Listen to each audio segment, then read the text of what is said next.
Welbeck, can he finish? 1-0, Danny Welbeck, and United lead, Norwich 0, United 1. Still Rooney's got Mata with him, Mata! What a big goal, one Mata, and that's massive for Manchester United.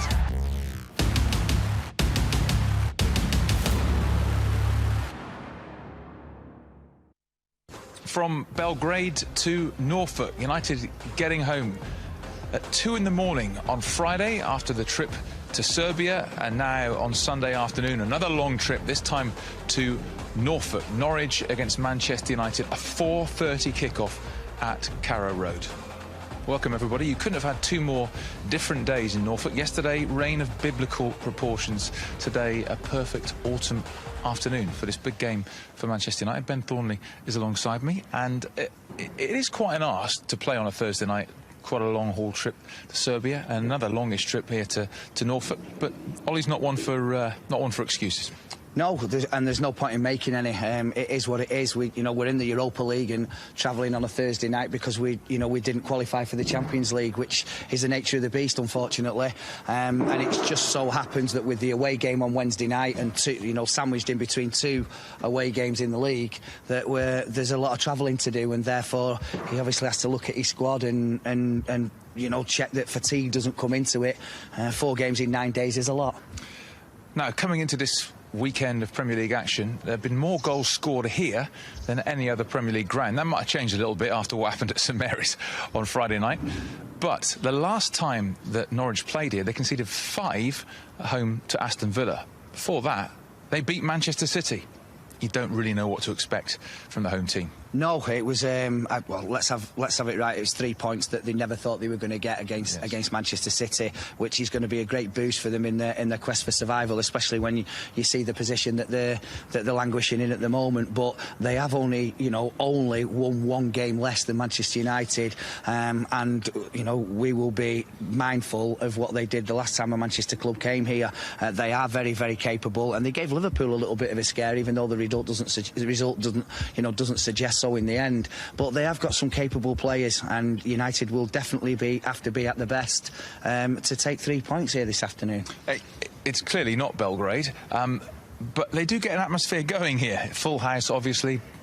Big game in Norfolk for Norwich. This is why you go through the slog of playing in the Championship days like this. It'll be lively. It will be lively, and it's massive for Norwich because there's not really much else in this part of the world. And when they get in, Liverpool and Man City and Man United and Tottenham and Arsenal and Chelsea all coming, it does generate a brilliant atmosphere because they are happy to be here, Norwich, and they worked extremely hard to get out of the division last year, and they're going to have to work even more so to stay in it.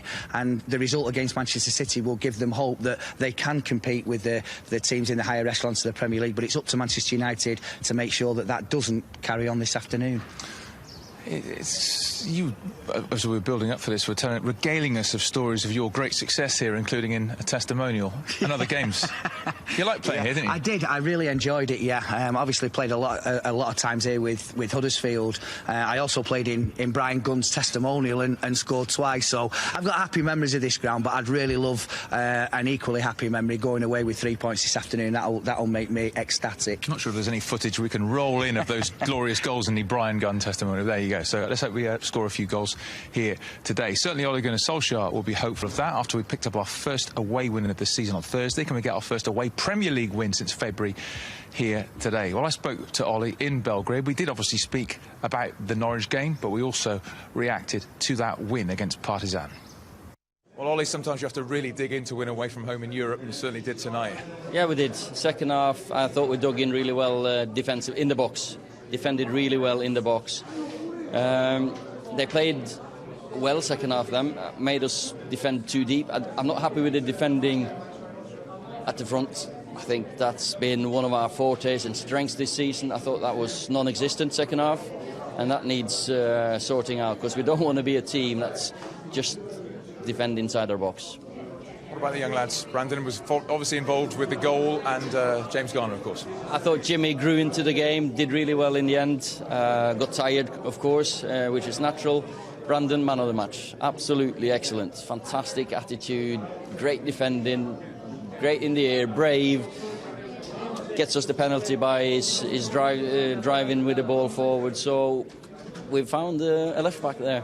It's a big deal, though, isn't it, for a teenager to come here, to play here and perform like that? The atmosphere was excellent. Yeah, intimidating, because we gave them loads of encouragement, gave their fans loads of encouragement.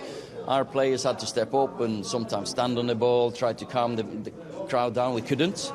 But for Brandon, I didn't think he put a foot wrong. And the position you want to be in is to be 3 points now from qualification, really. We'd love to get that done, I guess, at Old Trafford against Partizan. Yeah, we're going to host them in 2 weeks' time. We're going to go all out to get that win, of course.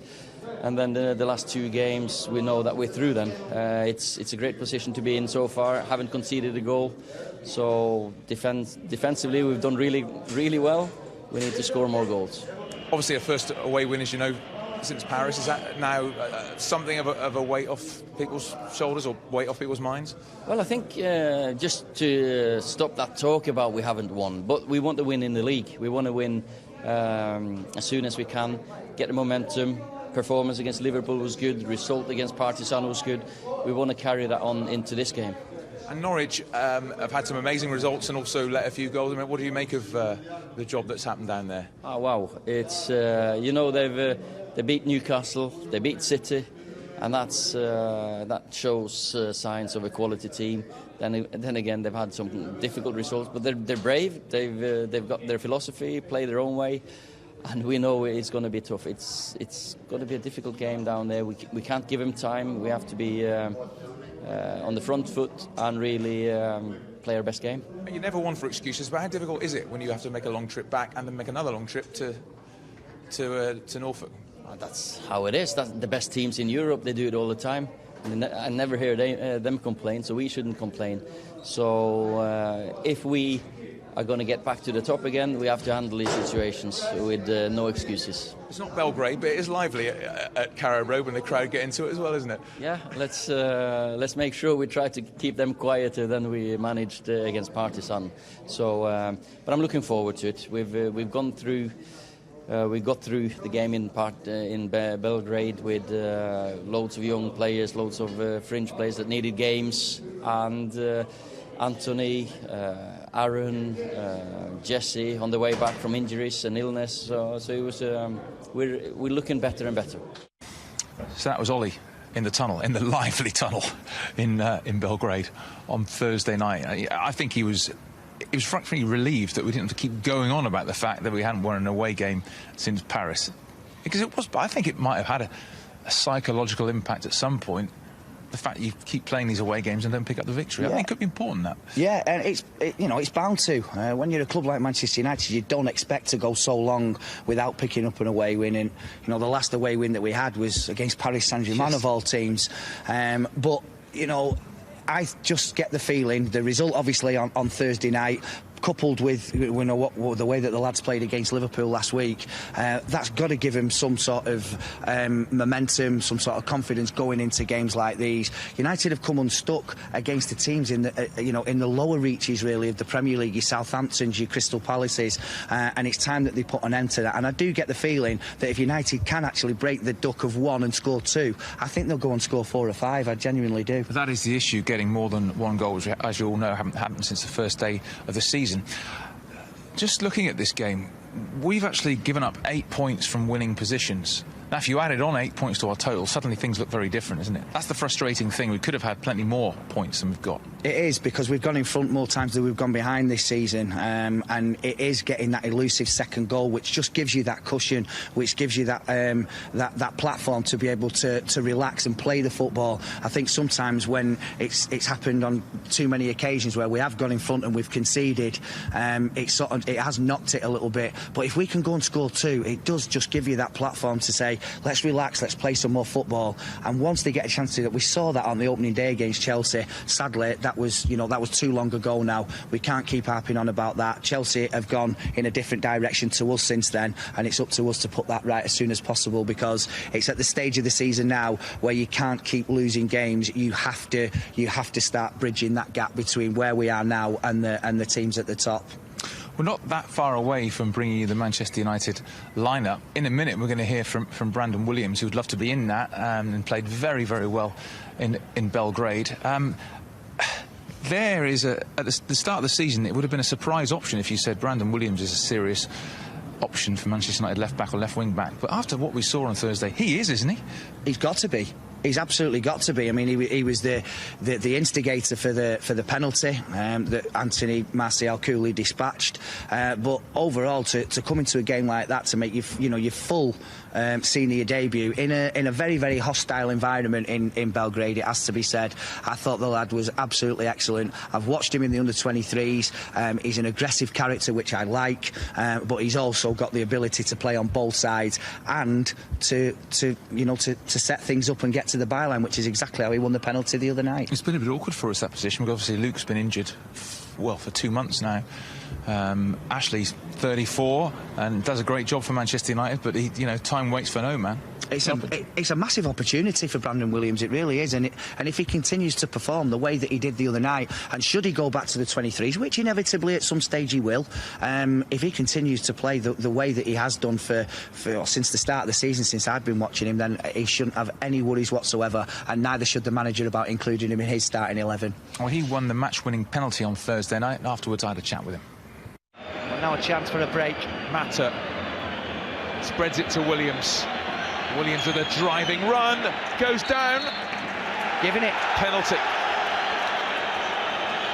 Well, Brandon Williams with a great run and wins a penalty. Fantastic from the youngster, stonewall penalty. First of all, well done tonight, Brandon. What was the experience of playing in this hot atmosphere in Belgrade? Yeah, it's different to England, and the atmosphere was crazy, but the boys came through and we've got the 3 points and a clean sheet as well, so we came away happy. When you're out there on the pitch, is it really noticeable, the crowd? Yeah, you can hardly hear anything, but you're more focused on playing and just like doing what you want to do, so yeah, you just block it all out. Playing in a back three tonight, or to start with at least, and you enjoy playing in that sort of wing-back role? Yeah, it gives me more chance to advance forward, which I like doing, but also get back and defend, which I love doing as well, so it's a good formation to play in. And you were involved in the goal. What do you remember of that run? I just remember before the game, they told me to get at the full-back, and I just knew, so I just took it down the line and then waited for the foul to come. I suppose if you wanted anyone to take it, Anthony would keep a cool head despite all of the booze. Yeah, he did well to keep calm, and he scored, and it turned out to be the winning goal. And then second half, a lot of defending to do, a lot of heading away. How tough was it in there? Yeah, you just got to stay focused, just got to clear it, and just first thing is to get the ball away. It's been a while since we had an away win, but this felt like a pretty big one. We had to really dig in. Yeah, I think PSG was the last win, so now we can take this as a positive and move on, because we've got games coming thick and fast. Brilliant tonight, thank you, well done. First time we've spoken to Brandon Williams after a game, and many more appearances like that. It won't be the last time we speak to him after a game. Yeah, it won't be. No, I thought he was brilliant the way he handled the occasion, and to top it all off, he was the guy that won the penalty for us that eventually won us the game, so he can be extremely proud of the way that he performed. Will he be in the starting lineup today? Well, we'll find out soon. According to Ben Thornley, no. Heartless. Let's go through your predicted, and that's all it is, a predicted. No. Of course, United in the last couple of games have been playing with 3 at the back. But you think there's a possibility today they might go back to the old sort of 4-2-3-1? Yeah, I've chosen that because I do feel as though we need to start going a little bit top heavy, especially against teams that we're expected to beat. And I know that hasn't happened already this season, but Norwich are down there for a reason. And I just feel as though having 3 up top, it does stifle you a little bit playing 3 at the back as well. So that's why I've gone for a back 4. Yeah, let's have a look at it. So De Gea, obviously, he wasn't involved in midweek, but he should come back. Wan-Bissaka, Maguire, Jones and Young have gone for. So Jones, who you were impressed with on Thursday? I was. He hadn't had a lot of football, Phil Jones, and I thought he was extremely unfortunate to get booked. He made some really, really good clearances. I mean, the booking was never a booking. He won the ball quite clearly. And I thought for somebody that hadn't played a lot of football, I thought he was very assured on on Thursday night in Belgrade, and I've only gone for Ashley Young because I know that there's nothing wrong with him. I think the manager just felt as though he needed a little bit of time back home, not to travel to Belgrade. So it's no slur whatsoever on Brandon Williams' performance. It's just that Ashley Young will just give us that little bit of experience coming into a game that I feel as though we really do need to win. McTominay, who seems to be a staple of the Manchester United 11 in the centre midfield, and you've got James Garner to keep his place. I have, because I feel as though when they both in playing the respective positions, they can give you that assurance and that sort of protection in the back four. I think James Garner is one of the best young readers of the game for a young player that I've seen in a long time, but he's got ability to score goals. We need one of those two to be able to go up and join the attack with Wan-Bissaka just in front. 6 for the 23s. Yeah, he's done extremely well. He really has, and I've seen all the goals that he scored this season. And if he gets an eye 20-25 yards out, he will have a go. And that is something that United have been sadly lacking, is not just goals but attempts on target. And you've gone with that sort of lively front three. I mean, 4-2-3-1, but really a front three. James is involved, Martial and Rashford. Yeah, and I think that going forward that will really work because of the pace that we've got up there that can cause any defence in the league or anywhere problems. The only time that I see that becoming an issue is when we allow Norwich to come away with the ball easily if the goalkeeper decides to throw it out. I think we do need to heap more pressure on visiting teams' defenders or wherever we are going, that we need to make it more difficult for them to get out, and I thought that was a slight problem on Thursday night. But with those three, James, Martial, Rashford, no defence will want to start messing about with the ball if they've got them harrying them. Remember, United's next goal will be their 2000th Premier League goal, first club to reach that mark.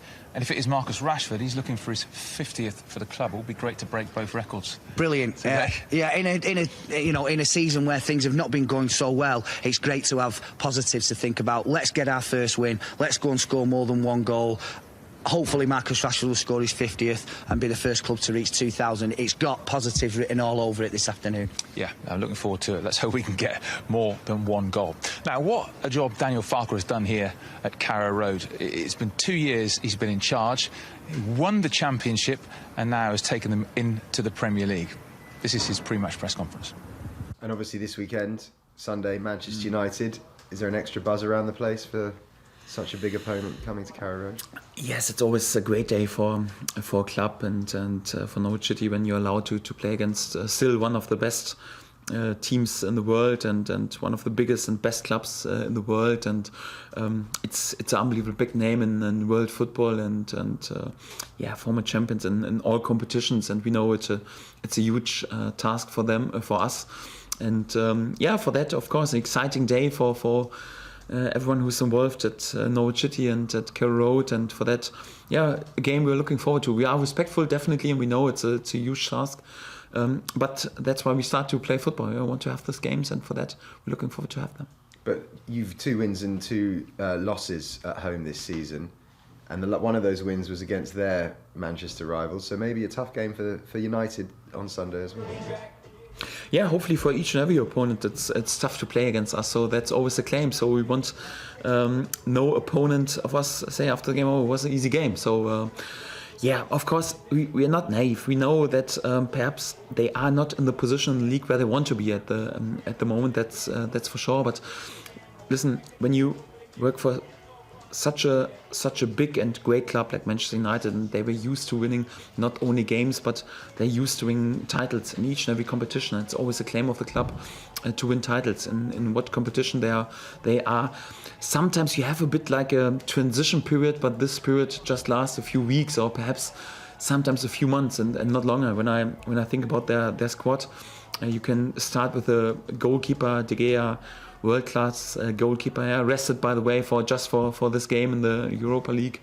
They have still world-class defenders. Maguire, for me, one of the best centre-backs in the world. When you think about their midfield, I'm not sure if Pogba is available, but definitely one of the best holding midfielders in the world. If not, perhaps Fred comes in together with Tommy McTominay. Also top players. And when I think about the offense, about the options, if we speak about Martial or Rashford or Daniel James, meanwhile Lingard, Mata, Pereira. So for me, so many good options and really some top class players. So we're not naive. It's not like a 50-50 game. We have to make sure, although they were perhaps a bit struggling. So. But we are still in a situation that we are a newly promoted side, and we are still in a situation, although it's looking much better. It looks much better than comparison to a few weeks ago. But we still have 3 of our key men in the defense, 3 centre backs injured, and Ben Godfrey, who will be available for tomorrow, is our only available natural centre back. It's still a situation where it's difficult for us, and it's not a 50-50 game. It's more like. In such a game, and I would say in 1 out of 10 games, you're able to gain points, and this is a realistic view on this game. But it was more or less the same against Manchester City, and we were able to create a magic night for Norwich. We know we are realistic. You can't take it as given that you can repeat it on a weekly basis, but that's what we're trying to do. So we're trying to be outstanding in our performance, and we're trying to create a special atmosphere. But if I'm honest, we also need to create an atmosphere where it is a bit like a cup game, like a do or die game. We need to have this whole mood around the place. Also the whole mood at Carrow Road has to be like this, that we're cheering us up and repairing mistakes, we help each other, and it's more like that when we win a duel or there was a successful tackle, that the whole stadium has to be buzzing, and this is exactly the mood that we need. Otherwise, we have no chance. That's for sure. We need to create something special in order to gain points. But that's anyhow the challenge, and also our claim. The Norwich manager Daniel Farke there at his pre-match press conference, he's done, as we mentioned there, a fantastic job to take Norwich back into the Premier League. In his programme notes today, and all over this match programme, is a picture on the front of Duncan Forbes, who's a legendary figure in the 1970s, really a great defender in the 1970s for Norwich, who passed away this week, and they're going to have a minute's silence before the game, and both sets of teams are going to be wearing black armbands. But he has done a brilliant job. He also mentions in his programme notes about the fact that they kept a clean sheet for the first time this season at Bournemouth last weekend. Clean sheets have been impossible for Norwich in this campaign. If they can keep clean sheets, they've got a chance of staying up. But if they don't, really, it's a hopeless task, isn't it? Yeah, I think certainly when you come up, then you have to have a platform and being difficult to beat. And I think Sheffield United have done that extremely well so far. They've equipped themselves really, really well.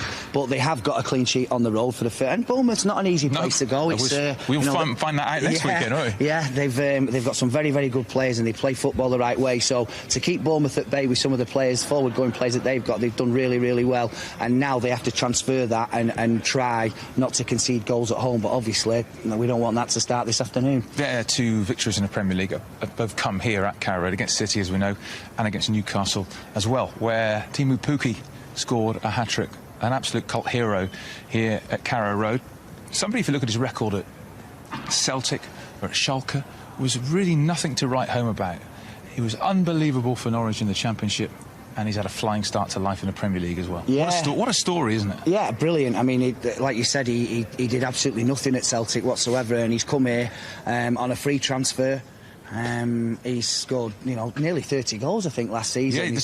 Yeah, he did score 30 goals. So, and he's already proved himself. And at one stage this season, he was top goal scorer. So, you need somebody like him in your team. You have to obviously have a platform, as I've just said, defensively, but you also need somebody that can weigh in with sort of 15, 18, maybe even 20 goals, which is some going when they know for a fact that they're going to be pretty much battling it out to make sure they stay in the division the first time of asking. And if you've got somebody like Teemu Pukki who can find you that sort of a total with 1 or 2 others weighing in as well, then they'll have half a chance. A typical sort of combination of youth and experience. They haven't made any big signings really since getting promoted. Tim Krul in goal, you remember, from Newcastle, but Aarons and Cantwell both excellent young players, and I think that's what they're trying to do, rather than to push the boat out and overspend to try and stay in the Premier League.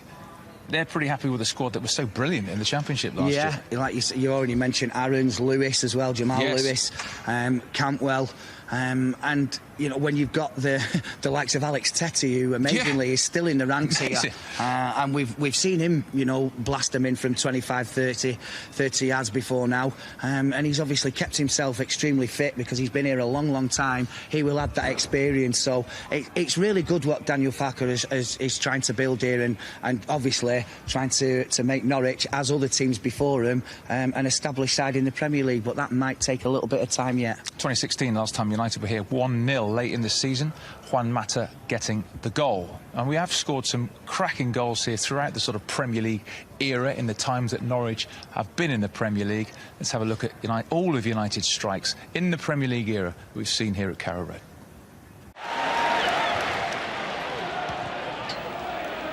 Sharp, that's nice from him. Cantona. And it's measured, the flag stays down, here's Giggs. Still Giggs, it's going to be a United goal, and Ryan Giggs puts Manchester United into the lead.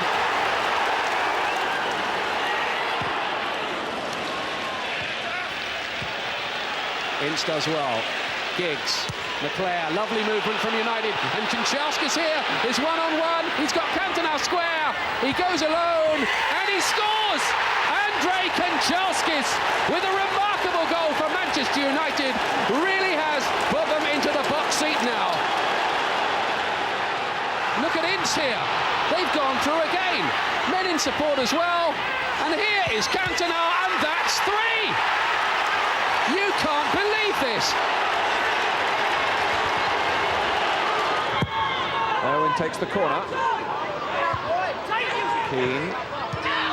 Hughes, there's no flag from the linesman. Gunn backpedaling. It comes for Giggs. It nestles in the corner of the net. And the champions have taken the lead at Carrow Road.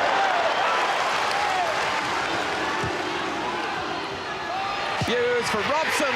That's how they've done. They lead 2-0.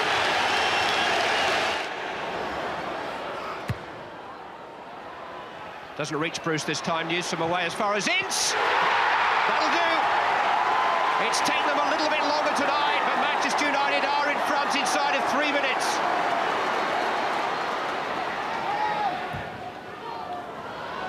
This time Pallister gets it away, and Hughes lays claim. And now Leclerc, and here they come on the break. 4 against 2. Ryan Giggs in possession. Now Andrei Kanchelskis. 2-0. That's what you call end-to-end football. Scholes, lovely pass again. Scholes has burst in the area looking for the cross from Nani. In it comes. Scholes is in there! He started the move. He's finished the move. It's a free kick. Play on, says the referee. Everett. Young needs a good ball in. Giggs coming in. Who writes his scripts on his 900th appearance? Ryan Giggs scores the winner for Manchester United, and what a winner in this title race.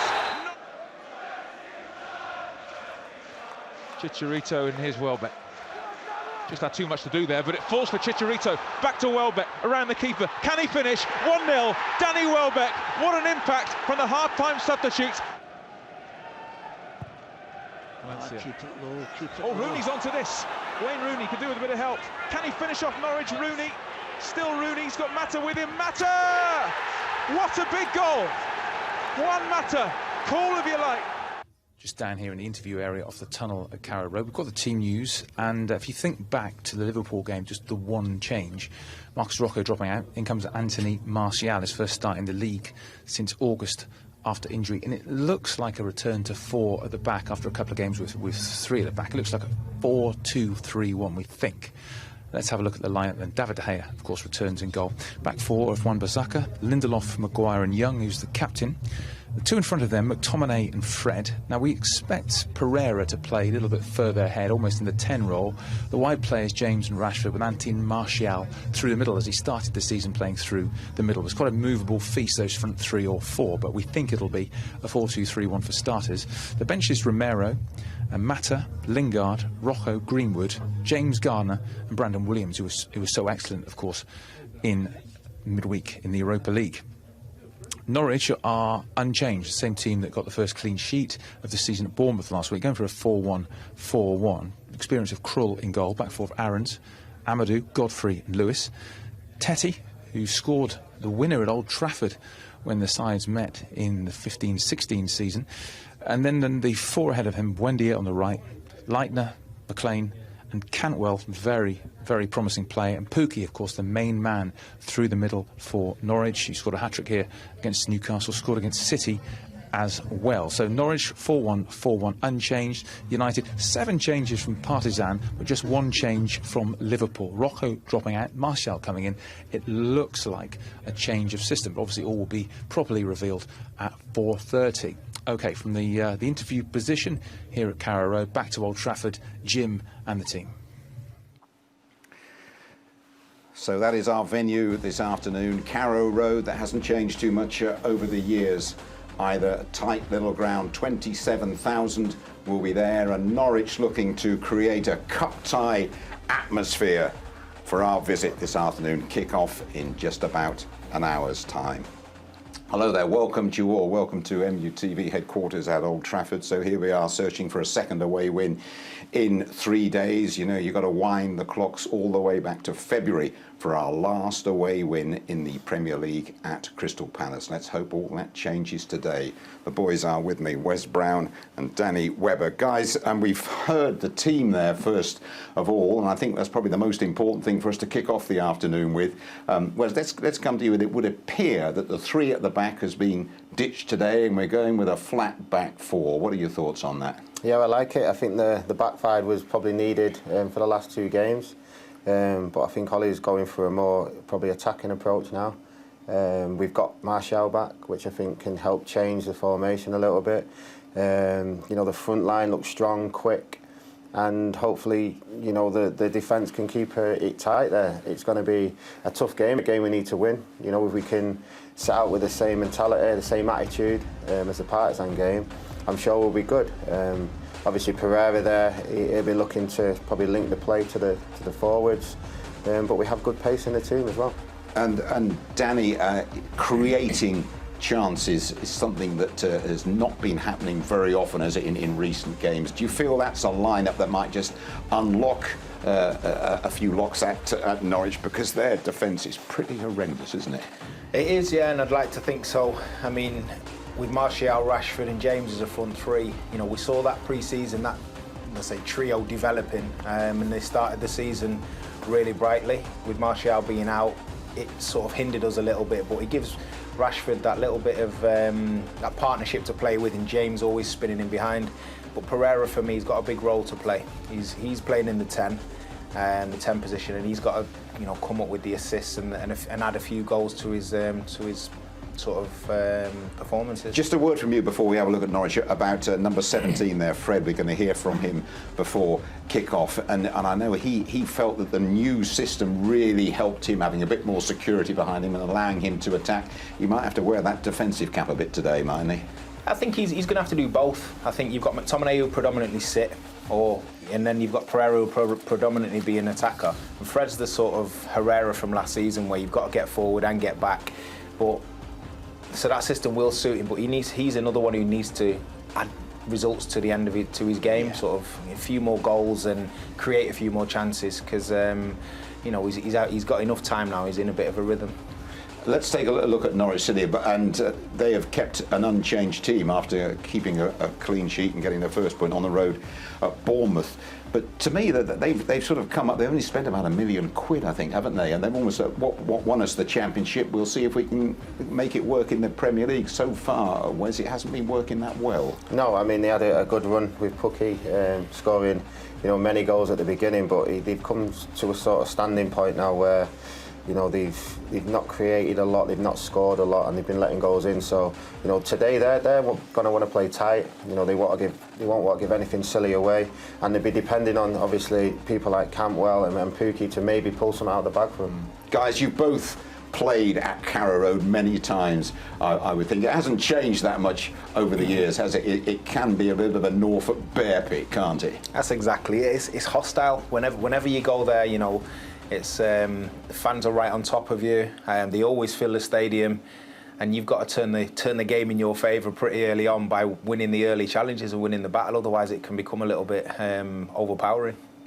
Any particular memories at Carrow Road, or did you just remember it as a pretty hostile place to go? I hated it. Did you? Yeah, I hated it. Especially when they're on top. You know, the crowd's behind them and you hear every single thing. But it lifts the players, and that's one thing we've got to stop today. From the start, we've got to be not silly, not give anything away, no mistakes, and keep the crowd quiet today. Well, he hated it. You heard it first right here. We have to handle it this afternoon. Ole Gunnar Solskjær has to handle it in particular. Here he is in the tunnel at Carrow Road, chatting to Stuart. Well, you've made, obviously, wholesale changes from Thursday night, but one change from last week. Do you feel you've got the fresh legs necessary for today? I think so, yeah. I think we managed to take Aaron, Anthony off after 60. It was only Scott and Harry who played 90, rested a few. So we should be ready for this game.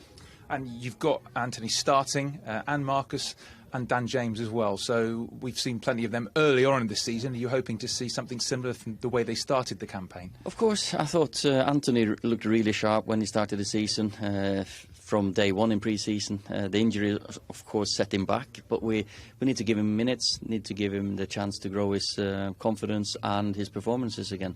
And it was great for him to get a goal against Partizan, and now hopefully he can kick on.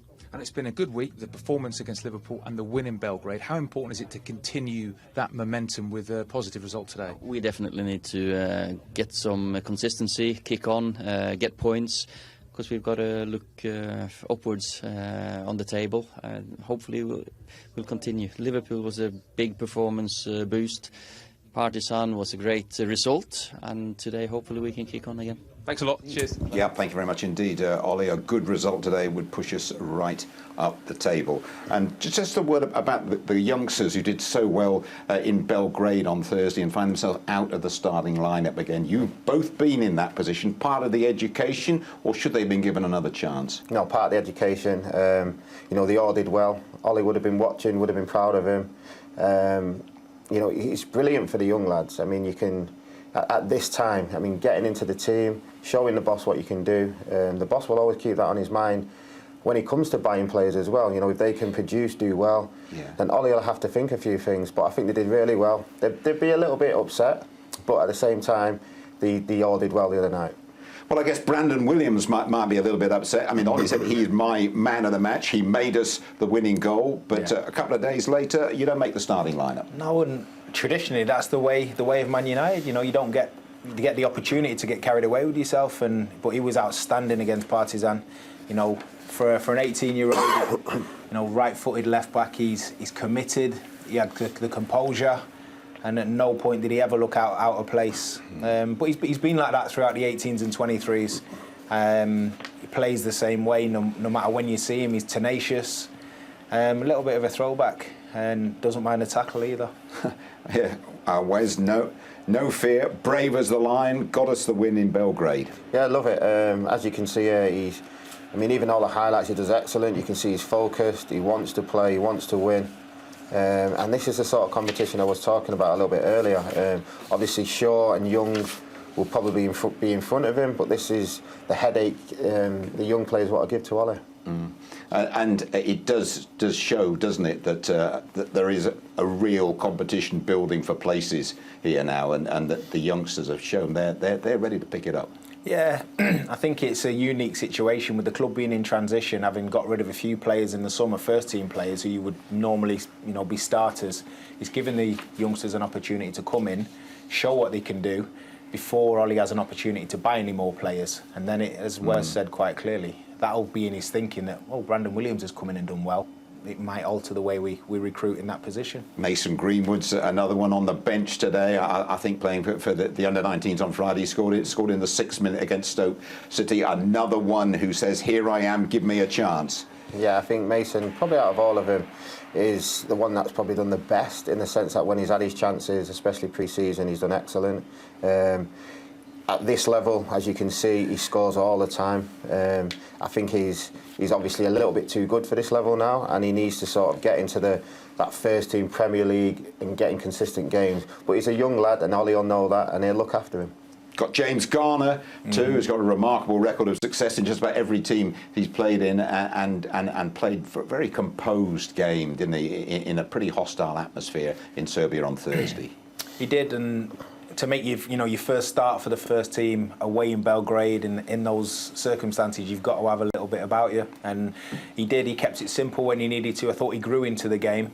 And by the end of it, he was very much within his comfort zone. And go back to the 23s games he's played this year. He scored 6 goals already, so he provides that sort of threat as well. When he gets more comfortable in the first team and gets a few more games, I'm sure you'll see that. Where do you think we are now? We can't get anybody else in until January at the earliest. There are quite a few injuries around. Is this the ideal period, really, where we say to these young players, hey, have a go and show us what you can do? Well, I hope it is, and I hope they understand that as well. The fans understand it. Yeah, this is a good chance for him. We've seen other teams do it, and this is a good chance to show what they can do, show the team, Ollie, what they can do. And at the moment, they're stepping up to it, and it's nice to watch. Obviously, there will be changes coming in hopefully January and the summer, but these are the guys now that are getting the opportunities. It doesn't come like this often, so it's good for them to show what they can do. Absolutely right. Right, let us focus on the opposition this afternoon, the Canaries, and here we go with one of our special scouting reports.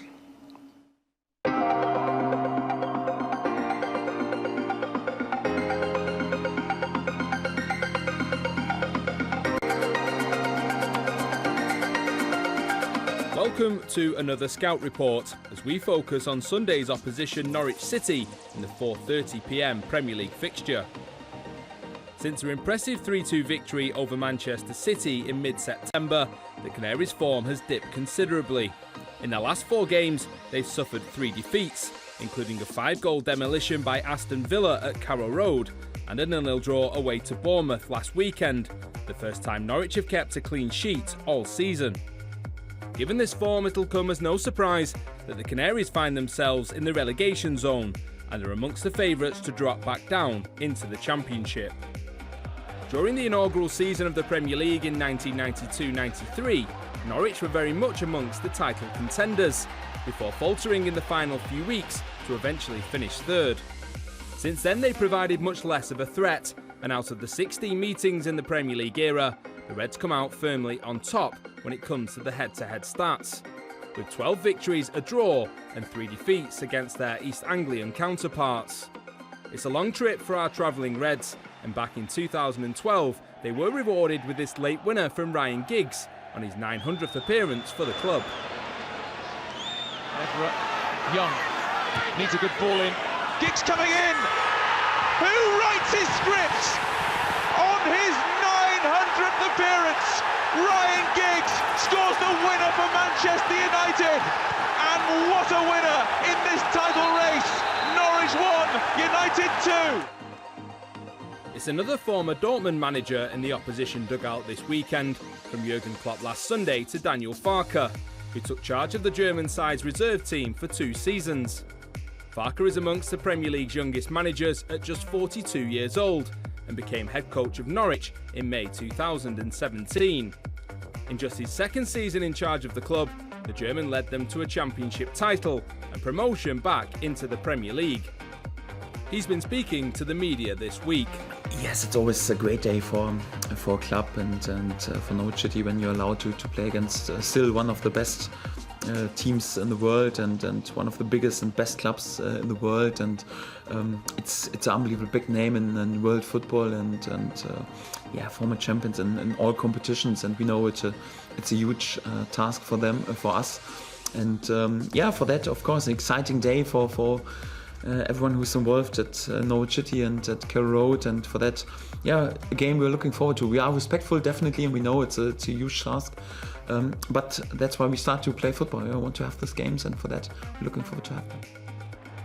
Dutch goalkeeper Tim Krul will be best known to most football fans for his 160 appearances for Newcastle during an 11-year period with the North East club.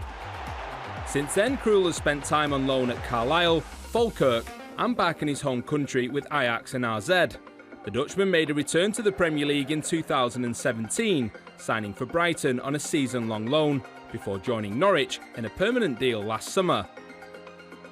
At just 21 years old, midfielder Todd Cantwell is hotly tipped to be a future England star and has impressed fans since being called up to the first-team squad, following a journey through the club's youth ranks and a loan spell with Dutch side Fortuna Sittard. Campbell was born in a town just 15 miles from Carrow Road, but has now broken into the England international setup, with appearances for the under-17s and more recently with the under-21s in August this year. Our key man this week will be familiar to those of you involved in fantasy football. 29-year-old Finnish striker Teemu Pukki began his career in Finland and joined Norwich from Brøndby, following spells in Germany, the Netherlands and Scotland, where he made 26 appearances for Celtic, scoring 7 times. Pukki was prolific for the Canaries last season, finishing as a Championship Player of the Season and the league's top scorer with 29 goals. After a great start to this campaign, including a hat-trick against Newcastle and a subsequent Player of the Month award, the Finn hasn't found the back of the net in the past 4 games. Former Canary Darren Huckabee made 174 appearances for the club during a 5-year period. Here's what he's had to say ahead of the game. We've conceded a lot of goals, but then we did in the Championship. So I think it's been the ruthlessness of other strikers. You're playing against the best players in the world, and you can't give them 5-6 chances because they will take them. And we've conceded a lot, but we've also done okay in front of goal. So we've just got to hopefully outscore the teams. I expect him to play exactly the same as we have done in his last 40 games. He don't really change, to be honest with you. He plays attacking football. He goes for it. He never parks a bus, so I expect him to try and outplay Man United and make the best team win. The last time these two sides met back in May 2016, the game was decided by a single goal, with Wan-Bissaka slotting the ball home from close range.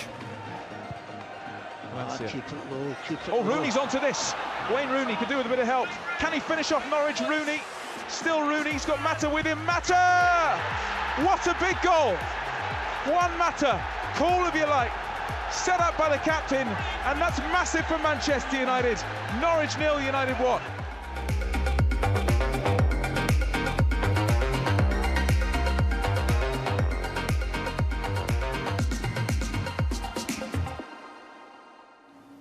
It's been heavy going so far for them in the Premier League, firmly rooted in the bottom 3. Now, one other player I'd like to mention to you is Alex Tettey, 33-year-old Norwegian international, originally from Ghana, and the scorer of a famous goal as far as Norwich were concerned, their longest-serving player, here 4 years ago against Louis van Gaal's United.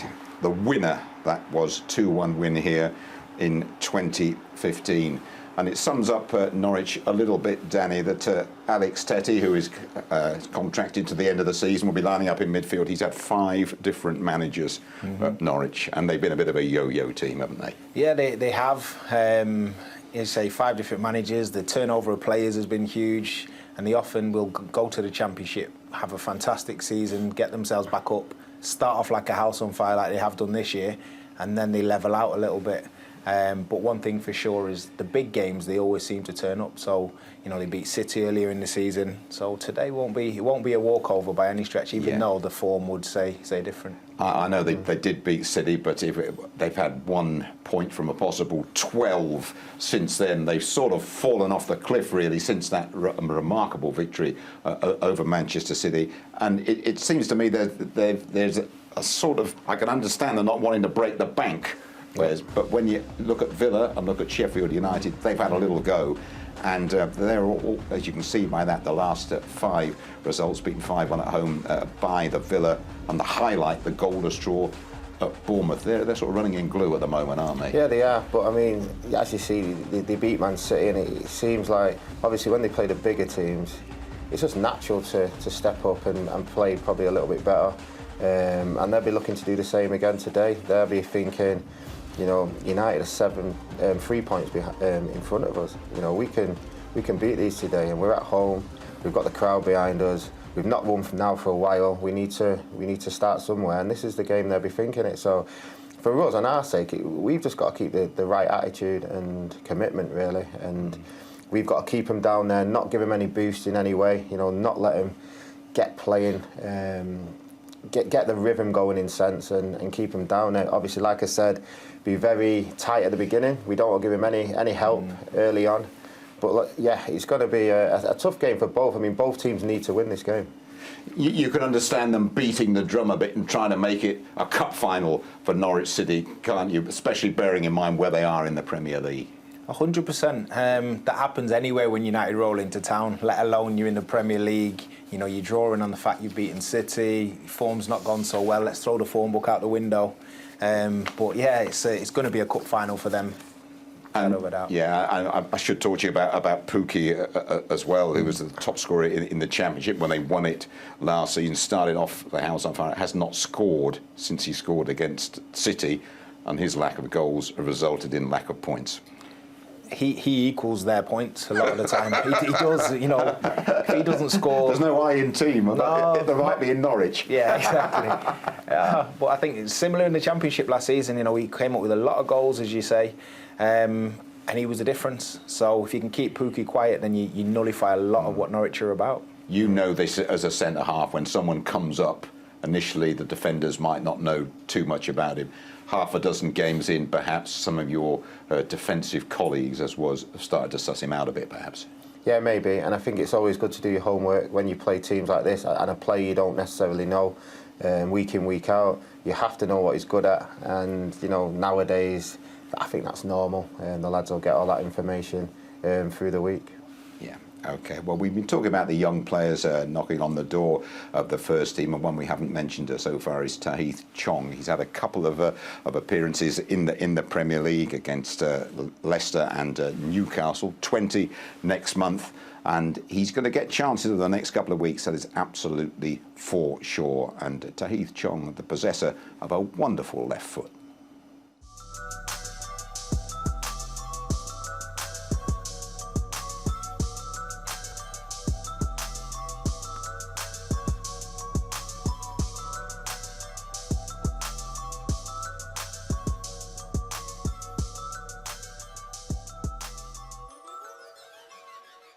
In terms of how we're playing at the moment, of course, the game against Liverpool, very unlucky not to get the 3 points. That giving everyone a bit of a boost in confidence anyway, there. Yeah, I think it went both ways. I think everyone was, you know, we look to the game and we say, okay, we look very good, but then you're disappointed that you don't get all the 3 points. But we look at the positives and take that away from the game and move forward from it. So I think it was definitely a good team performance. We were just unlucky not to take the 3 points away, really. It's interesting, we played a different formation, a different system as well, showing that we're prepared to adapt, aren't we, in certain games and do different things. Yeah, definitely. And obviously for us, it was one of the first time they played the system and stuff, so for us to do it that good as well says a lot about the group and the boys we have. I can only imagine that's really difficult, especially sometimes when you come off the bench for a few minutes, isn't it? The tempo of the games, like I remember the Paris game you came on. Yeah, it's definitely. Yeah, that's one of the things really, you know, getting used to the tempo, and obviously coming into the game as well. Like the tempo is already there, and then now, okay, I'm coming on. Okay, now I gotta get used to it and gotta get into the game straight away. So, but like I said, it's all learning experience, and we're really enjoying it. Is another element, you get a lot of instructions now, tactical discipline and things like that, defending as well as attacking, I guess, in your... Yeah, I think obviously it depends on the game really, how the game is going and stuff like that. Your instructions are based on how the game is going really, so every game I think is different instructions. But, you know, he tells you as well to, you know, go out there and enjoy your game, do what you're good at, so... Is that refreshing to hear that from the manager? Is that what you want to hear, really, in a way? Yeah, I think in a way when you're coming on, you do want some instructions, you know, to do to help the team, but you do want to hear as well, you know, go out there and enjoy it, because you know football is an enjoyment, and you know you try to do it both ways, you know, try to enjoy it and win games. So. And you've had plenty of experience in lots of different competitions this season. We've got loads of tournaments coming up. We did the Chelsea game, of course, in the League Cup. We've got the EFL Trophy game coming up as well. Maybe you might be involved in that. We've got lots to look forward to, haven't we? Yeah, definitely. There's loads of games coming up, and yeah, hopefully I could be involved in them and gain some more experience as we're talking. Very likeable young man. Tahith Chong played for the under-23s against Stoke on Friday evening. Not involved in Norwich today, but Wes, you used a word there that not many young players sort of use these days, enjoyment. And it's really, really important, isn't it, for everyone, not only at that age, you're going to be 20 next month, for everybody to enjoy every second of playing here. They have to. I mean, I did. You know, there'd be a lot of adrenaline as well when they're playing. When I was younger, I can remember my first few games, a lot of that was just adrenaline, but I really wanted to do well and show everyone what I could do, and I'm sure these lads will be doing the same as well. It's a hard word occasionally, isn't it? Because it can be a brutal environment, it can be a very harsh environment, particularly with the world of social media these days. But it's very important to keep drumming it into their heads. Hey, this is a very short time in your life. You've got to enjoy it. Yeah, and I think you hit the nail on the head. But enjoying something doesn't mean you know, like the hard work. You can enjoy working hard if you're doing what you do every day. You know, running and playing football. You can enjoy that, and that's when you see the best players in the world.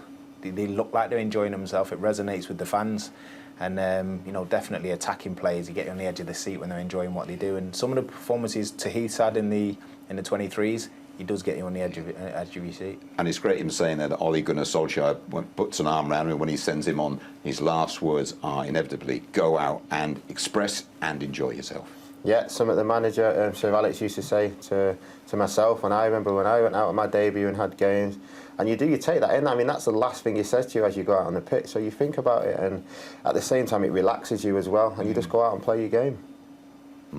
There we go, having a little peer at the dressing room at Carrow Road, where we will be emerging from in round about half an hour's time. Let's hear a little bit more from Ole Gunnar Solskjær now, shall we? Speaking about today's opposition, Norwich City, speaking after the game in Belgrade, reminded of what they did to our neighbours as well. Norwich outplayed Manchester City not so long ago. What has impressed you about that team so far? And there have been a lot of goals in this season at their stadium. Do you expect this to be kind of like an open game? They started the league. When I watched the first game against Liverpool, I saw a team with lots of courage. They were brave. They played their own way, and they kept going. And that has given them some great results when they beat Newcastle, when they beat Manchester City. A team with a clear philosophy on how they want to play. So I hope we're going to stop them, because it's always going to be difficult down at Carrow Road. But we're ready for it now. We've been to Belgrade here, got some players back. I managed to take Aaron and Anthony off after 60 minutes because they've been out for a long time. So hopefully we have a fresh team, because we need to be at our best to have a chance. Ole, you said that you're after maybe an attacker in January, and when there's a player that you know so well, who's the top scorer in the Champions League, does it make it tempting to try to make a reunion, or does he fit the profile at least? I don't think it's a time now for me to talk about other strikers, other team strikers. I spoke about Harry Kane yesterday, and adding today, I don't think it's right for me. Ollie, it was the back three again today, like we saw against Liverpool. You said after the Newcastle game you might change your tactics. We've seen that now with the 2 games since then. Yeah. Is this the way forward, do you think? And why does this suit United maybe in a way that what seemed your preferred formation didn't? Well, I think the injuries made us get into a position where the performances didn't come. And we had fit centre-backs, good centre-backs, quality centre-backs, and it just made it easier to go back to a back three against Liverpool, and again today. We got Jesse, can play in that 3 in midfield. We got players who's played. So today, for example, Sergio played a World Cup final. Marcus played a World Cup final in a back three. Jonah and Harry, they were involved in a back three in a semi-final. You got Jesse played in his position. So it's just injuries have made us go into this position, but it's working quite well.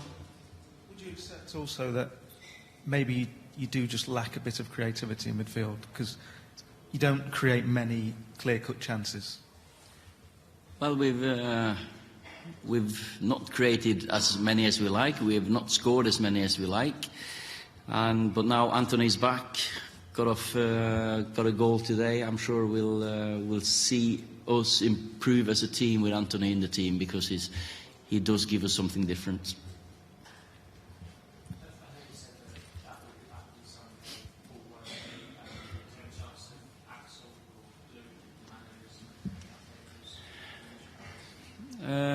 We're working very hard to get them fit, and hopefully we can get get them back soon. I'm not going to put a deadline, but it won't be too long, hopefully. And does the idea of having Anthony and Marcus perhaps as a two up front when you're playing this system, is that exciting and that could bring more goals? That could happen, definitely. I thought Marcus and Dan James caused Liverpool problems, so it depends who's fit. Mason could have played today as well, so of course I think we're looking more dangerous up front with two. Okay, last question. At the moment. That position just behind the two strikers, is that somewhere that you think Daniel James can play? Obviously with his pace running through in the middle, it could be a threat. Yeah, Dan can play many positions, as so many others, but Andreas can play there, Jesse can play there, Juan can play there. So we've got loads of players who can play in behind two forwards. It'll just be who's fit, who's in form, what do we decide is the best against Norwich.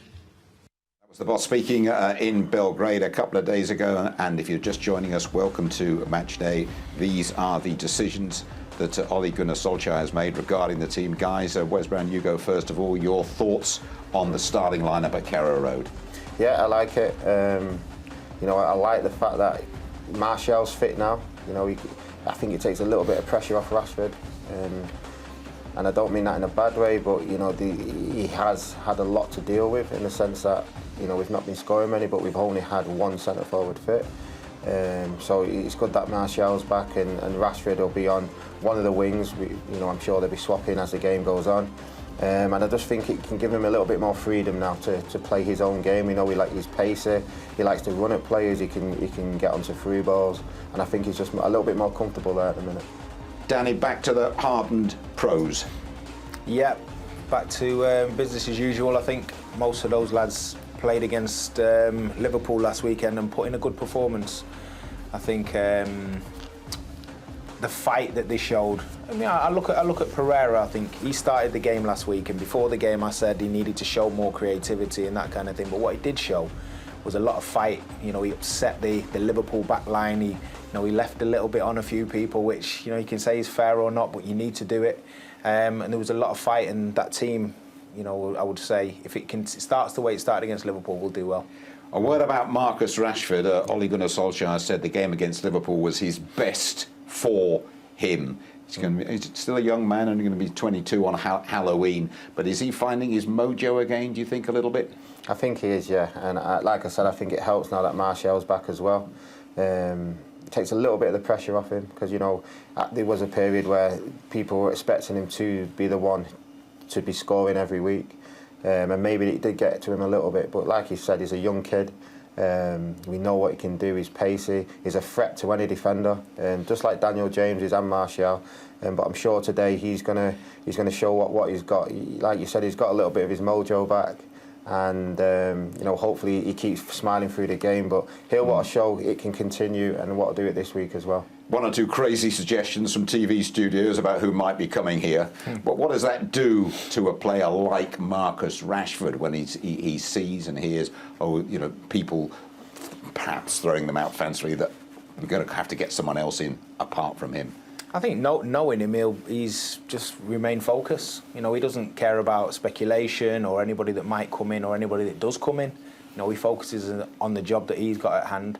You know, you'd think back to when Zlatan came in, and I remember him sort of He's saying, available again, by the way. Is he? I remember him saying, somebody asked him, are you sort of worried about Zlatan coming in? He said, are you nervous? He went, no, he's coming to my club. So I think from his point of view, he's been here since he's been a kid, and he's got his focus on, you know, improving day in, day out as a Man United player. And as a front player, tell me a bit about Martial, who came back in. He was slightly rusty, it seemed to me, on Thursday. Slightly needed that game. Got the penalty, took it very, very coolly.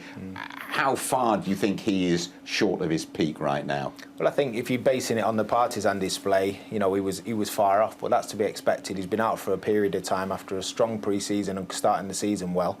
But that game will have done him the world of good, and I'd expect to see a little bit more from him today. I think I like him as a number 9. I do. I think that's his best position. I think when he's on the left-hand side, he's limited at times. He can come short, link up the play, but he can also spin in behind. And then I think once he gets in and around the box, he's probably one of the best finishers we have. Wes? Yeah, I agree. I mean, he's got that energy, especially when we are attacking and we're playing forward. He's the guy, if you are a defender, you don't want him in front of you, you don't want him running behind, but he can do it, and he enjoys it. And then he can, at times he comes up with these special abilities, you know, where he can take a man on and can put the ball in the back of the net, and that's something he'll want to get back to. Yeah, and if you're on the other side, on the Norwich City side of it, you will look at our front players. Of course, we've not talked about James there and think, wow, they have got some pace to get in behind us. And by the way, how many goals have we conceded? About 2.5 a game at the moment as things are going. Yeah, that'll be on their mind without a shadow of a doubt. They'll be. Wouldn't surprise me if they sat with a couple in front of their back four today to keep it as tight as they can, because what they can't allow is spacing behind. We've got Daniel James, who's got blistering pace, as we mentioned, Rashford and Martial, and they've all got the ability to come to feet as well and make it happen. So that might work into United's favour if we move the ball quickly. Yeah, well, Mr. Farker has got a reputation of saying, I don't care who we play, we just play one way, which, again, thus far is a sort of double-edged results. Yeah, maybe. You never know. That's what keeps it up, eh? Yeah. But I think if that does happen and they do really go for it and attack, I think that makes it better for us. I think if we can be nice and strong at the back, especially early on, we then can cause them all sorts of problems going forward, just because of the pace. And let's be honest, they have been letting in a lot of goals recently. Let's get back to Carrow Road now, shall we? Get a bit more on the home feeling about this game. We've been speaking to a fellow who was a really good winger, especially down the left-hand side in the 90s for Norwich City, Darren Eadie. Darren, I suppose this is why you go through that long slog in the Championship, isn't it, for days like this? Absolutely, and there's been a couple of really good days here so far this season with beating Manchester City, so Norwich on their day are capable of beating anybody, but when Man United come into town, it's a bit of a party time, because it's one of those fixtures everybody looks at and really looks forward to. Goals at either end you've been getting here at Carrow Road this season? Well, not just this season, last season as well in the Championship, so it's no surprise that we're still conceding them in the Premier League. It's always a difficult thing to try and outscore a team in the Premier League, and that's what we're having to do at the moment. It's a tough ask, but they have done it against really good quality teams this season, so we always keep out hope. Does the victory in particular against Manchester City give you real hope that Norwich can do it again? Yeah, I guess any team with Manchester in their title, we're hoping we can beat. It could be a good omen for us this season. But that was an unexpected performance, not in terms of our performance, but an unexpected result. But I guess the fear is today is that, I guess the underestimations are probably more on Man United than they are on Norwich. When we played Man City, nobody expected us to go and get that result.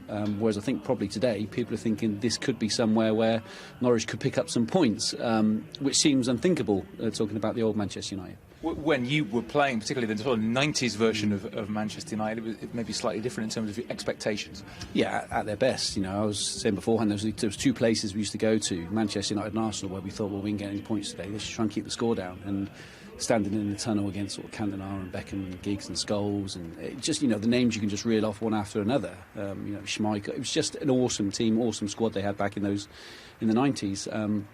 Doesn't hold that fear quite so much now. They've still got some great quality players, we know that, and the result against Liverpool last week was, I think evident to show that they are still got some quality. But whilst the confidence is low, which I'm sure it will be, no matter what the results are coming, they're always an option for us to try and pick up some points. Who should United be looking at today? Because obviously Pukki does stand out, obviously, for these remarkable goals in the last year or more. Well, I think one of the big surprises has been Todd Cantwell, a local boy from Dereham. Played a little bit of a different route, sort of position last season for Norwich. Has been given a bit of a free licence this year to play how he wants to play, and I think he's reaping the rewards of that. He's a very confident boy. People sometimes they can think it's a little bit of arrogance, but he's just hugely self-confident, and he's thriving on playing in the Premier League and playing against teams like this. That's what he's grown up wanting to do, and playing against Uniteds and the Cities and trying to beat them is every kid's dream. And because he is a local boy, playing here is his dream, and playing against those teams and trying to take points off them is what he's here to do. Prediction then? You've got a bit of a glint in your eye. It worries me a little bit. Well, yeah, I'm always the optimist, perhaps, but I didn't see the Man City one coming. But this is what I'm thinking. This could be. I'll be very disappointed if we don't get a point today.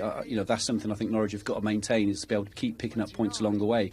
They've only got 1 draw and 2 wins so far this season, so even if they don't win games, it's about making sure they pick up points against those kind of big name teams, and today's certainly one of those. Hope you're wrong. Thank you. Cheers. Thanks. Darren Eadie hoping for at least a point from the home side. By the way, he was the first ever member of the Norwich City Hall of Fame. Now, there's a brand new official Manchester United podcast that's going to be released on Tuesday, available from all your normal podcast sources. The first episode is a two-parter with Brian Robson, and Captain Fantastic, Captain Marvel, has got some great stories to tell. This is so funny. This is where we were all hiding. We were all here, and we all stood at the top of the steps here. And Giggsy, he'd just got in the first team, and he'd played about 10 games. And he come in this one morning. Me and Brucey had spoke about it, and I went, Giggsy, I think you deserve a club car now. You've been in the team long enough, all that sort of thing. The club should give you a car. Go and see the gaffer.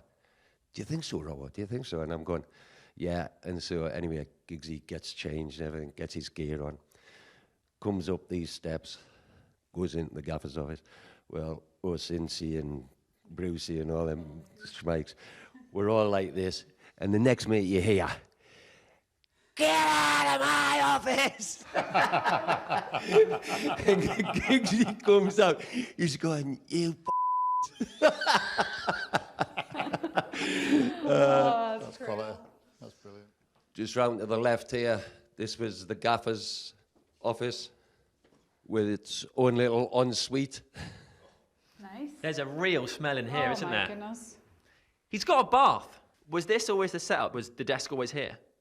No. No. The manager's desk was always across there. Looking out to the pitch, Looking out, or yeah. Yeah. You could never get away from him. Even if he wasn't out, he'd be overlooking the pitch, and then you occasionally hear the banging on the windows, and you get the curly finger. So you might have to explain that one for us, Maisie. Well, he'd just be, he'd be sat in his desk here, and he'd be overlooking the pitch, and the next minute it'd be like, "You, my office now!" You're like, fair enough. And then you come in here, then you tail between your legs, and they give you what for. Did you hear the one about Incy in here? The gaffer tore into Incy like the weekend about his performance and all that. So Incy wasn't happy. He's going, I'm going to get the gaffer. I'm going to get the gaffer. So anyway, the gaffer always came in here, and then he'd go into the coach's room, have the meeting with the coaches, and then he'd come back in his office. So Incy brings a pellet gun in, and he goes into here, and Incy reckons he was like, he'd got the door there, and he waits for the boss to go and sit down. And he comes out, and he just points the gun, and the gaffer's gone, ah! And then he comes out with a pellet gun as if he's going to shoot him. So he said the gaffer ran round the desk, and then he's trying to get out the door, and he's went bang and smacked him across the back of the head. So we've just come into the boot room, which is a lot smaller than what I anticipated. In our days, everybody wore aluminium studs, or even the old, the wooden studs ones, yeah. in that deal. Yeah. So what they had to do, they had to vice your boot in there and then pull the inset out and put a new inset in. I never knew they were wooden studs. Were they useful? They sound terrible. Honestly, they were brilliant. Were they? Yeah, if you were playing on sort of like snow, but it was a little bit hard. Yeah. Because what would happen? Cork. But the bottom of the cork would wear off really quickly within the game, and so what you got 4 nails. So if you caught anybody, like you'd like split their ankle and all that. So really good for tackling.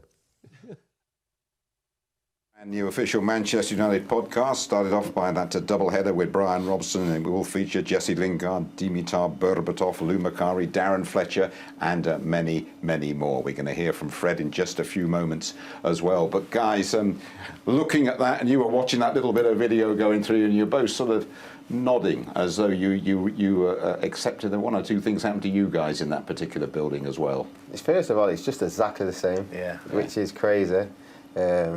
But it brings back great memories. I mean, we were there till we left for Carrington at the time, and everything they're saying is absolutely true. Especially when you were training, or even if you were walking in, if the manager wanted you, I'd just bang on that window, and you'd be thinking, "Oh, here we go. Is this a good thing or a bad thing?" But great memories, and it's nice in a way that it's still the same. Listen, I can remember spending a lot of hours hanging around there, waiting for an interview, and I had my share of double barrels as well. I don't think I ever actually pointed a gun round the door. But and what I loved about that was that Sir Alex Ferguson had his eye on you guys all the time. You never had a second's peace, did you? No, you couldn't breathe, and I think as a YTS there, we used to have to sit at the red seats. There was a set of red seats, and you weren't allowed to go until you'd done your jobs. So every day your jobs would get checked.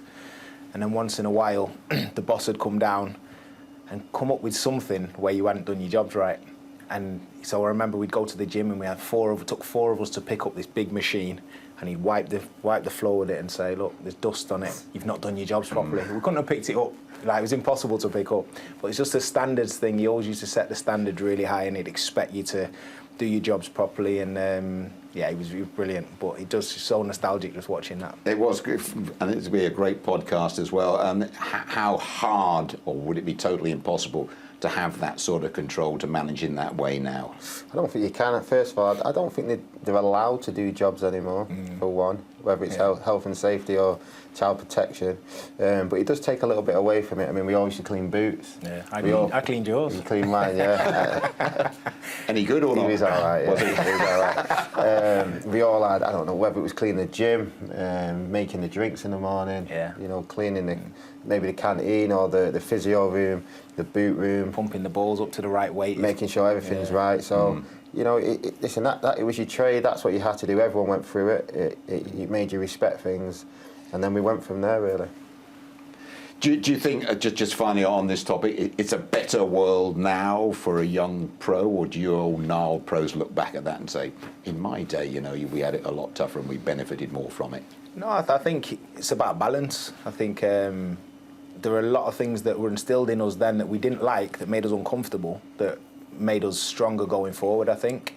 I think it's a lot lighter and easier for the boys now, but they face different challenges. They face social media as a challenge. They face, you know, totally different, like, access challenges. People can access them a lot easier. And everybody knows the face from young. It was very difficult then. So they face different challenges. It's just being as equipped as you can to adapt to all of them. You've not been long since you've stopped playing. Did it get easier and easier? I'm not talking about the playing side of it, but just the treatment side of it towards the end of your career than it was at the start? Yeah, I mean, I was lucky at the start. I mean, I used to get a bus till I was 20. I didn't drive till I used to get the bus from my house to training most days, and then one of the lads would pick me up as I was walking towards the cliff, because I didn't drive till I was 20. And, I mean, they couldn't do that now. Let's be honest, you just wouldn't be able to. I had to stop eventually, but I got away with it for many years. Wasn't a bad life for either of you, was it? Not really. Let's have a word, shall we, with a pivotal figure in the Reds midfield, with Fred. He's been telling Gemma Thompson that we have to carry that Liverpool intensity to Carrow Road.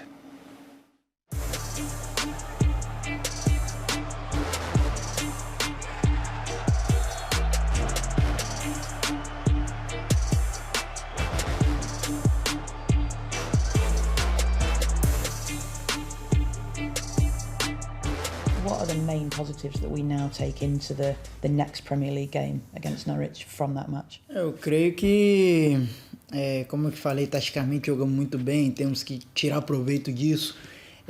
Jogamos com uma intensidade incrível, então temos muitos pontos positivos para tirar, e claro que também tem pontos negativos que temos que acertar no dia a dia dentro de campo. Então, mas temos que pegar esses pontos positivos, levar para o jogo contra o Norwich, para nós fazermos grande jogo e buscar a vitória. I'm looking at the Norwich game. They've had some mixed results in their last two home games. Beaten 5-1 by Villa, having beaten City, and they are struggling. But everyone always raises their game against United, don't they? Verdade, eles vão enfrentar uma grande equipe, que somos nós. Então, eu tenho certeza que eles estão focados lá para fazer o jogo deles, mas nós também estamos focados para buscar nossa vitória.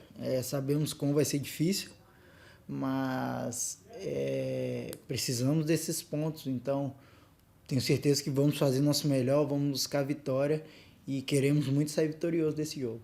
And what have you made of them so far? Obviously, Timo Pukki has made the headlines for his goal, and he's going to be someone we'll need to keep an eye on. Claro, é um jogador que faz muitos gols, não podemos descuidar dele, nem de toda a equipe, então precisamos estar focados o tempo todo ali, todo jogo, desde o início até o final, para a gente não cometer nenhum erro e não tomar gol e buscar a vitória. Precisamos fazer gol e ganhar esse jogo. And how determined is everyone to get back to winning ways away from home? Is that thing, if we could just get that away win that we need, you feel like it would set us on a good run, and given we have a lot of away matches coming up? Estou muito determinado, como eu falei, esse jogo contra o Liverpool foi muito bom para nós, nos deu uma levantada novamente, a gente precisava disso, ainda mais num jogo como esse. Então, vamos fazer nosso melhor, tenho certeza que vamos dar nosso máximo para a gente buscar a vitória, porque sabemos o quão importante é. Então vamos sempre estar focado nesse jogo, vamos buscar passo a passo, pensar sempre no próximo jogo para a gente sair dessa zona que a gente se encontra. What are you focused on for yourself for the next few games? What parts of your game are you working on? Are you just looking to continue your good form? Em tudo, eu tenho que focar em tudo, tenho que fiz uma grande partida, mas tenho que procurar melhorar mais ainda. Tenho que trabalhar no dia a dia para manter essa sequência boa, continuar treinando firme. Quando tiver nos jogos, fazer meu melhor, procurar errar menos passe possível. É isso, cara. Eu tenho que procurar fazer meus melhores jogos, porque eu sei o quanto é importante isso e sei o quanto é importante ajudar a nossa equipe a buscar a vitória. Taken a little bit of time to settle, came in the summer of last year, Fred, but do you believe, Wes, that he is finding his feet a bit now? No Pogba in that midfield, and he seems to have a decent little partnership going with McTominay at the moment. He does. I think he's getting a little bit angry. Yeah? Yeah, I think he's getting a little bit angry and he wants to show everyone what he can do. I'm sure he hears stuff. And he knows he's a good player. He's probably not had the consistency, and he's been in and out of the team, so you can't really get that consistency. But at the moment, you can see he's playing quick. He wants to show everyone how good he is, and it's good that he's getting time in the team to prove it. Doesn't hurt, does it? Play with a bit of anger in your heart? No, not at all. And the thing that impressed me there is him saying that he works hard day in, day out to make as few passing errors as possible. So that shows me somebody who's studious, who wants to improve the areas that he sees in his game that he needs to improve on. But no, you need that bite in the middle of the park. You need someone who's going to just stick the foot in every now and then just to let people know they're about. Do you think he needs a goal as well? A couple fizzed pretty close last weekend, didn't they? Yeah, it'll help. I'm sure he'll want one. I'm sure if he gets the opportunity, he'll take him. That's the good thing about it. But if he can get himself if he can get himself higher and get the opportunities, he'll definitely take the shots. And like I said, he's getting a little run in now. He's feeling more confidence, and he's probably a little bit more at home in the sense that he's had a few runs now, and he wants to improve even more and show people what he can do and show that he should be in the team. Absolutely right. OK then, Fred, very much part of the Reds lineup at Carrow Road this afternoon. Number 1, David De Gea. Number 29, Aaron Wan-Bissaka. Number 5, Harry Maguire. Number 2, Victor Lindelof. Number 18, Ashley Young. Number 39, Scott McTominay. Number 17, Fred. Number 15, Andreas Pereira. Number 21, Daniel James. Number 10, Marcus Rashford. Number 9, Anthony Martial. There we go. There is the Reds lineup at Carrow Road. Final thoughts on this one. Wes, you go first. Yeah, start strong. We don't want to give Norwich any chances. No goals against, and let's get at him. When we get our opportunities, can we put them away? Don't listen too much to the crowd. Correct. Danny? Punish when you get the opportunity. I think it's key. We punish when we get the chances. We put the ball in the back of the net and give ourselves the best chance of getting the win. OK, Stuart Gardner and Ben Thornley are going to be your commentators down there at Carrow Road. And in the local vernacular, let's be having you.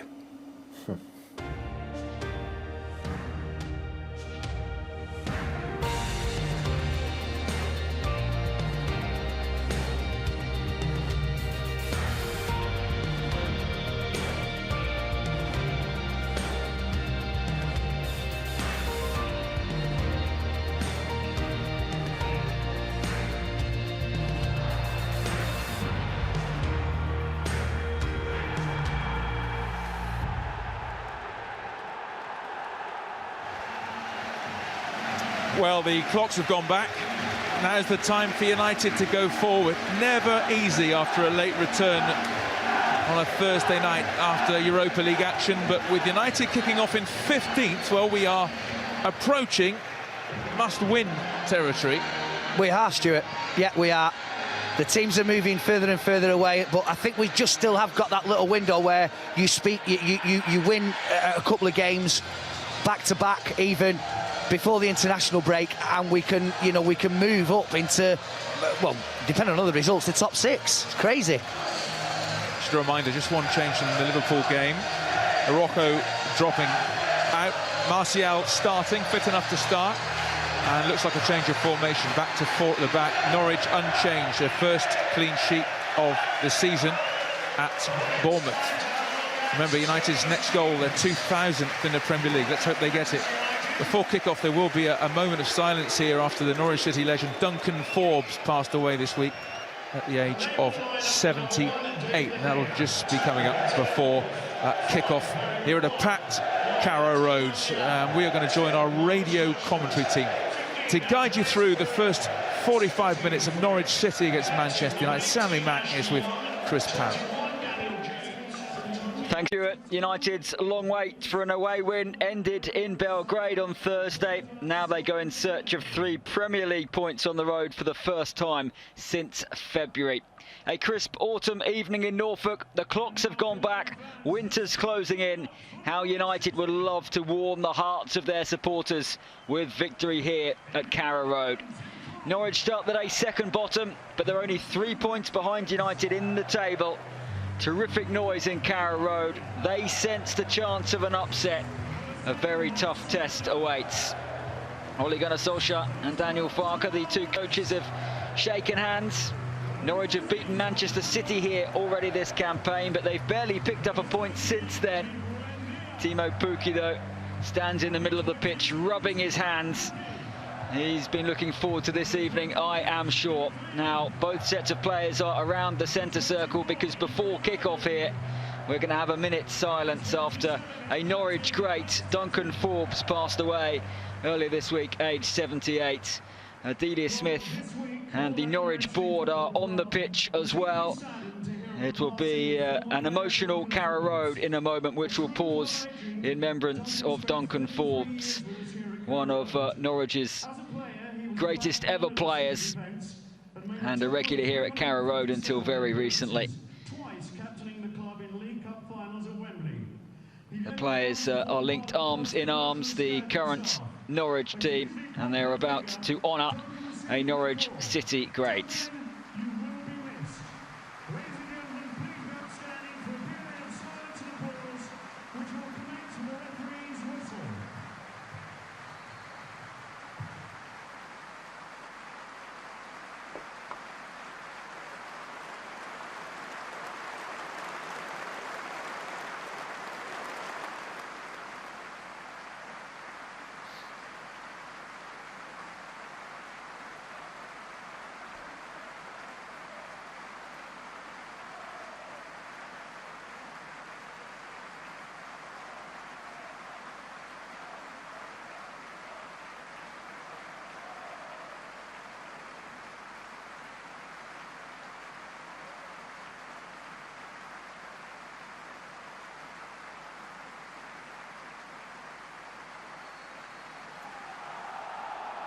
Duncan Forbes, remembered, having passed away early this week at the age of 78. Sun is setting in this part of the world. Ole Gunnar Solskjær and Manchester United looking to get back to winning ways in the Premier League. Sammy McElroy alongside myself. It's always a tough place to come here. They love their football in this part of the world, and they love it when Manchester United come to town. Absolutely, Chris. And even though they're second from bottom at the minute, you know, on their day, they're going to be very hard to beat if they can hit their top form, as Manchester City have found out in recent games. Hopefully that win in midweek, Chris, can set us up for another victory today and really get us going in this league and get us up this league. That's what we need today. The Norwich club anthem on the ball. City rings around Carrow Road. United get us underway, kicking from left to right as we watch it in the red shirts, white shorts and black socks. Norwich, the Canaries in yellow and green. I'll go through the two teams when we have a pause in play, but we're underway as Harry Maguire plays the ball to Victor Lindelof, and now back to